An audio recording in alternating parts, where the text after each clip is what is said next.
अभी अभी हम लोगों ने कॉम्पोजिशन टेबल संयोजन सारणी के बारे में देखा।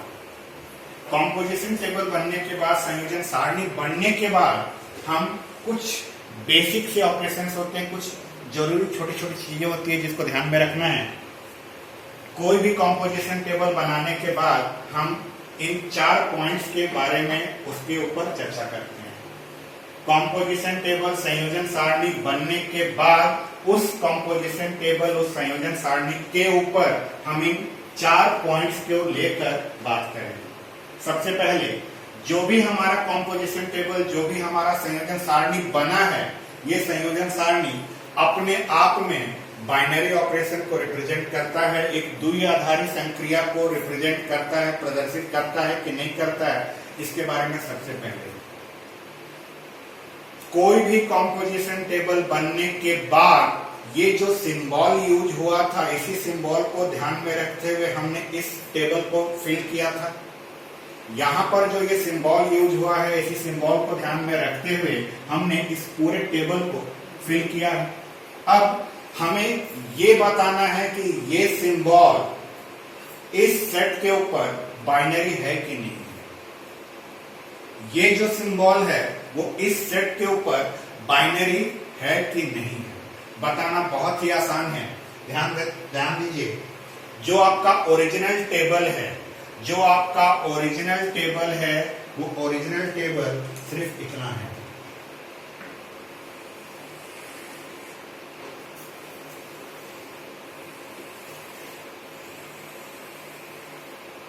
केवल ये आपका ओरिजिनल टेबल है। ये जो फर्स्ट वाला रो है और ये जो फर्स्ट वाला कॉलम है, ये आपके टेबल का हिस्सा नहीं है। यहां पर भी ये फर्स्ट रो और ये फर्स्ट कॉलम आपके टेबल का हिस्सा नहीं। जो आपका टेबल है इस फर्स्ट रो और इस फर्स्ट कॉलम को छोड़ने के बाद है। अब बाइनरी ऑपरेशन होता है कि नहीं होता है, ये जानने के लिए बस आपको इतना ध्यान देना है कि क्या आपके इस टेबल में जो भी आपका ये सारणी बना है, इस सारणी में, इस टेबल में जितने भी एलिमेंट्स यूज हुए हैं, जितने भी एलिमेंट्स यूज हुए हैं, वो सारे के सारे एलिमेंट्स आपके उसी सेट को बिलोंग करते वाले हैं कि नहीं। जिस सेट को लेकर आपने अपना कॉम्पोजिशन टेबल, आपने अपना संयोजन सारणी बनाया, इस टेबल में जितने भी एलिमेंट्स यूज हुए, अगर ये सारे एलिमेंट्स इसी सेट को बिलोंग करते हुए हैं, तो हम ये कहते हैं कि ये सिंबल अपने आप में बाइनरी ऑपरेशन है। यहां पर आइए, सिंबल जो था हमारा +5 था। हम अपने टेबल पर अगर ध्यान दें, इस टेबल में जितने भी अवयव हैं, जितने भी एलिमेंट हैं, वो सारे के सारे एलिमेंट इस सेट को बिलोंग करते हुए हैं। तो हम यहां पर ये कहेंगे ये +5 जो सिंबल यहां यूज हुआ था, वो अपने आप में एक बाइनरी ऑपरेशन है। बाइनरी बताने के लिए कैसे बताया जाता है? बाइनरी बताने के लिए बस आपको इतना ध्यान देना है कि आपके दिए हुए टेबल में जितने भी एलिमेंट्स हैं, वो सारे के सारे एलिमेंट्स आपके उसी सेट के एलिमेंट हैं या नहीं है। अगर यहां पर एक जगह पर भी कोई ऐसा एलिमेंट आ गया रहता जो कि इस सेट में नहीं है, तो हम कह देते कि ये सिंबल बाइनरी नहीं है। बाइनरी ऑपरेशन पहचानना बहुत आसान है। आप बाइनरी ऑपरेशन इस टेबल को देख के पहचान सकते हैं। बाइनरी ऑपरेशन के ऊपर बात करने के बाद हम बात करते हैं कि क्या हमारा ये बाइनरी कम्यूटेटिव भी है, क्या ये बाइनरी क्रम विनिमय नियम का पालन करता है। अब ये पहचानने के लिए आप सबसे पहले इसके मेन डायगोनल को पहचानिए। जब भी हम कोई कॉम्पोजिशन टेबल बनाते हैं, तो कॉम्पोजिशन टेबल जो है इस तरह का एक टेबल होता है। इस तरह के टेबल में ये जो है इसका मेन डायगोनल कहलाता है। ये जो है इसका मेन डायगोनल मुख्य विकर्ण कहलाता है। यहाँ पर ये जो सिंबल है, इस सिंबल से शुरू करते हुए जो ऐसा चलेंगे, ये इसका मेन डायगोनल है, मुख्य विकर्ण है। इस कॉम्पोजिशन टेबल की अगर बात करें तो यहाँ लेफ्ट कॉर्नर से राइट कॉर्नर बॉटम तक जो ये लाइन चलेगा, ये हमारा मेन डायगोनल होता है। अब अगर हमारा कॉम्पोजिशन टेबल इस मेन डायगोनल के सिमेट्रिकल हो, मेन डायगोनल के सिमेट्रिकल, मैं वर्ड सिमेट्रिकल यूज कर रहा हूं, सिमेट्रिकल को हिंदी में सममित कहा जाता है। सममित का मतलब होता है कि ये जो हमारा मेन डायगोनल है, इस मेन डायगोनल के राइट हैंड साइड में और इस मेन डायगोनल के लेफ्ट हैंड साइड में दोनों एलिमेंट्स सेम होने चाहिए, दोनों एलिमेंट सेम होने चाहिए। जैसे अगर मैं इस मेन डायगोनल की बात करूं तो इस मेन डायगोनल के दोनों साइड में जब आप देखेंगे तो आपको जितने भी एलिमेंट्स दिखेंगे वो सारे एलिमेंट सेम दिखते चले जाएंगे। यहाँ 8 है तो यहाँ पर भी 8 है, यहाँ 2 है तो यहाँ पर भी 2 है, यहाँ पर 4 है तो यहाँ पर 4 है, यहाँ 8 है तो यहाँ पर 8 है। मेन डायगोनल से ध्यान से समझिएगा, मेन डायगोनल के अगर आपका टेबल सिमेट्रिकल है, सममित है, यानी मेन डायगोनल के राइट हैंड साइड और मेन डायगोनल के लेफ्ट हैंड साइड के सारे एलिमेंट सेम सेम हैं, सेम जगह पर हैं, तो हम उसको कहते हैं कि ये अपने आप में कम्यूटेटिव लॉ को फॉलो करता है, ये अपने आप में क्रम विनिमय नियम का पालन करता है। इस टेबल को आप ध्यान से देखिए, मेन डायगोनल से ये सिमेट्रिकल है, मेन डायगोनल के राइट हैंड साइड और मेन डायगोनल के लेफ्ट हैंड साइड के सारे एलिमेंट्स आपको सेम दिखेंगे, सेम उसी जगह पर दिखेंगे। तो हमने ये कहा, सबसे पहले तो हमने ये कहा था कि ये अपने आप में बाइनरी है। दूसरा चीज हमने ये बता दिया कि ये बाइनरी अपने आप में कम्यूटेटिव है। बाइनरी कैसे बताया जाता है? आपका टेबल अगर उसी सेट के सारे एलिमेंट्स से मिलकर बना है तब ये बाइनरी है, और ये कम्यूटेटिव कब होता है? मेन डायगोनल के अगर ये सिमेट्रिकल है, मुख्य विकर्ण के अगर ये सममित है, यानी मुख्य विकर्ण के लेफ्ट हैंड साइड और राइट हैंड साइड के सारे एलिमेंट सेम सेम दिखें, तो हम कहते हैं कि ये बाइनरी अपने आप में कम्यूटेटिव है। इसके बाद हम बात करते हैं आइडेंटिटी एलिमेंट की। आइडेंटिटी एलिमेंट तत्समक अवयव। कॉम्पोजिशन टेबल से, संयोजन सारणी से हमें यह भी पता चलता है कि कोई कॉम्पोजिशन टेबल अगर बाइनरी है, बाइनरी अगर है तो क्या उसमें आइडेंटिटी एलिमेंट भी है? आइडेंटिटी एलिमेंट पहचानने के लिए बस एक छोटा सा काम करिए। आप ये जो फर्स्ट रो है और ये जो फर्स्ट कॉलम है, इसको ध्यान से देख लीजिए। कोई भी आपका कॉम्पोजिशन टेबल हो, आप उसके फर्स्ट रो और फर्स्ट कॉलम को ध्यान से देखिए।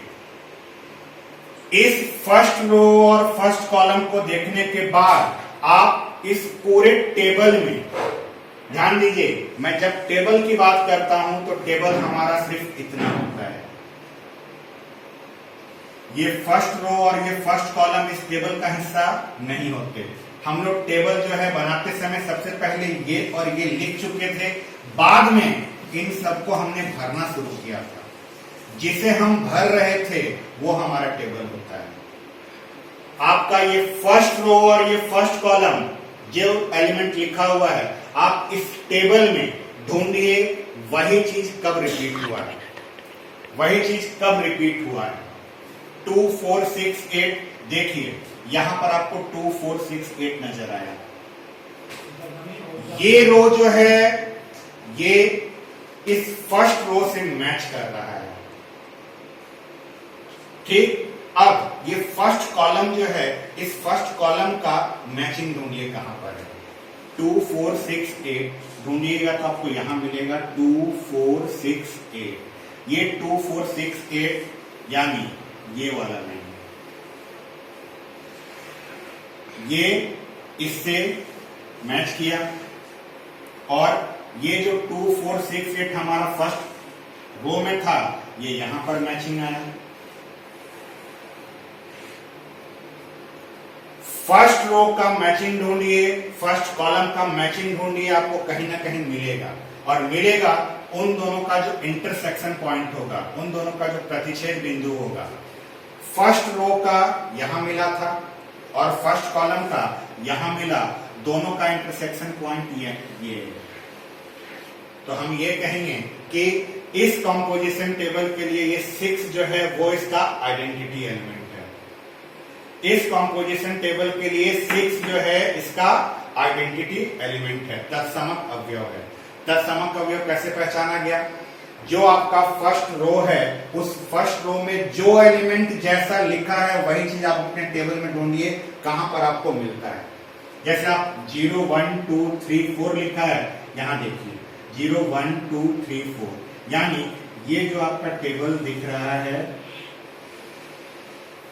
ये टेबल इस फर्स्ट रो से मैच किया। अब इस फर्स्ट कॉलम में जो एलिमेंट लिखा हुआ है इसको भी हमें ढूंढना है अपने टेबल में कहां मैचिंग है। इसका भी मैचिंग देखिए आपको यहां मिल रहा है 0 1 2 3 4 ये आपके फर्स्ट कॉलम से मैच किया और 0 1 2 3 4 ये आपके फर्स्ट रो से मैच किया। दोनों का इंटरसेक्शन, दोनों का प्रतिच्छेद बिंदु यहां पर नजर आया है। यानी इस कॉम्पोजिशन टेबल के लिए हम ये कहेंगे कि 0 जो है वो इसका आइडेंटिटी एलिमेंट है। 0 इस कॉम्पोजिशन टेबल का आइडेंटिटी एलिमेंट है और इस कॉम्पोजिशन टेबल का आइडेंटिटी एलिमेंट 6 है।